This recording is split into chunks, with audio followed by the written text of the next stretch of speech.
তারা এখানে ন্যায় বিচার দেখতে চায় এবং একই সঙ্গে তারা দেখতে চায় সেখানে ভালো মানুষেরা শাসন করুক, একটা সুশাসন চায়। বন্ধুরা, ওদেরকে বন্ধু বলছে এই জন্যে যাচ্ছে আমাদের বয়স অনেক হয়েছে, তারপরে তোমাদেরকে বন্দি বলার জন্য তোমাদের সঙ্গেই আমরা সবাই কাজ করেছি, কাজ করবো। তোমাদেরকে বন্ধু বলতে আমরা গর্ব বোধ করি। আজকে বাংলাদেশে এক বছরের আমি তৈরি করলাম, যাকে সম্ভাবনা সৃষ্টি হয়েছে।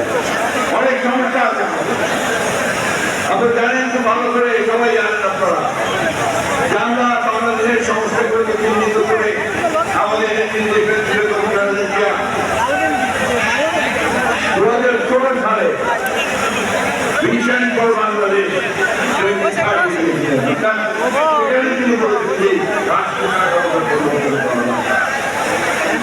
একইভাবে আমরা আন্দোলন করছি। সেই কর্মসূচির মধ্যে বাংলাদেশকে নতুন করে সাজানোর স্বপ্ন ছিল। সেই স্বপ্ন ছিল যে আমার কৃষকদের কৃষি পণ্যের কর্মসংস্থান সৃষ্টি হবে। বন্ধুগণ, আজকে সেই স্বপ্ন আমাদের তারেক রহমান সাহেব আমাদের দেখাচ্ছেন। তিনি ফ্যামিলি কার্ডের কথা বলেছেন। প্রিয় বন্ধুরা, যে বাংলাদেশে একটা গণতান্ত্রিক রাষ্ট্র প্রতিষ্ঠা করা, আমরা সেই লক্ষ্যে চলেছি।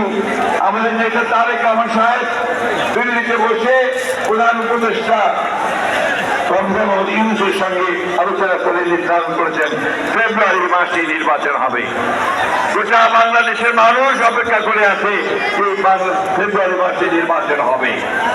তার আগে গোটা বাংলাদেশের মানুষ অপেক্ষা করে আছে আমাদের নেতা তারেক রহমান সাহেব বসে ফিরে। সভাপতি, যিনি বাংলাদেশের ছাত্র সমাজের অধিকার আদায়ের জন্য দীর্ঘ এক যুগেরও বেশি সময় ধরে ঢাকা বিশ্ববিদ্যালয় সহ বাংলাদেশের প্রতিটি শিক্ষাঙ্গনে শিক্ষার্থীদের অধিকার আদায়ের জন্য নিরলস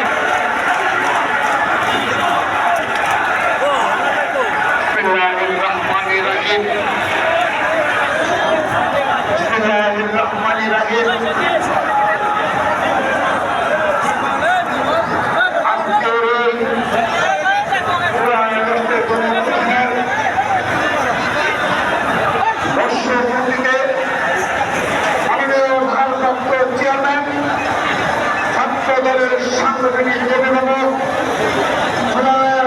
গণঅভ্যুত্থানে ছাত্রদল যার নিকট হতে সব ধরনের সহযোগিতা নির্দেশনা পেয়েছিল, সে আমাদের ছাত্রদলের সাংগঠনিক সংসদের সাধারণ সম্পাদক বৃন্দ, সাংগঠনিক সম্পাদক বৃন্দ এবং সদস্য এবং ছাত্রদল কেন্দ্রীয় সংসদের সকল পর্যায়ের নেতৃবৃন্দ এবং বিশেষভাবে উপস্থিত রয়েছেন ঢাকা বিশ্ববিদ্যালয়ের ছাত্রদলের বিপ্লবী সভাপতি রমেশ চন্দ্র রায় সাহস এবং সংগ্রামী সাধারণ সম্পাদক নাইমুজ্জামান সুলতান সহ ঢাকা বিশ্ববিদ্যালয়ের ছাত্রদলের সকল পর্যায়ের বীর সৈনিকেরা এবং উপস্থিত রয়েছেন জগন্নাথ বিশ্ববিদ্যালয়ের ছাত্রদল, বেসরকারি বিশ্ববিদ্যালয়ের ছাত্রদল, সারা বাংলা কৃষি বিশ্ববিদ্যালয়ের ছাত্রদল।